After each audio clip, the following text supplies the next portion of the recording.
যে যেমন ভাবে আমার কাছে আত্মসমর্পণ করবেন, তাও তাতাইব ভাজামত, আমি তাকে তেমন ভাবে পুরস্কৃত করব। তাও যদি আমরা না বুঝতে পারি, আমরা প্রত্যেক মুহূর্তে কি ঈর্ষা করি, ঠিক না? কি ঈর্ষা করি? বাপরে, মনোজিৎ প্রভুকে এত কিছু খাওয়াচ্ছে, এই করছে সেই করছে, আর আমাকে দেয় না। তুমি যতটুকু সময় দিয়েছো ততটুকুতে সন্তুষ্ট থাকো না বাবা, এর বেশি কেন যাচ্ছ? আমরা এটা বুঝতে পারি? আমরা এটা কিন্তু বুঝতে পারি না। এই জন্য আমরা দুঃখ পাই, তাই না? আমরা দুঃখ কেন পাই? সেবা করব না, আবার ভোগ করার চেষ্টা। সেবা করো, পুরস্কার করবে তো ভগবান।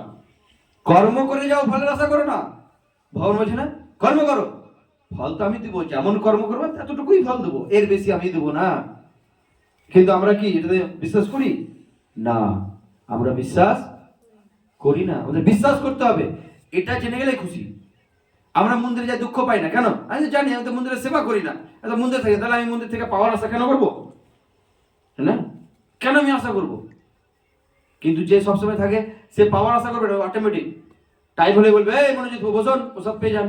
কেন? সবসময় আমার সঙ্গে থাকে।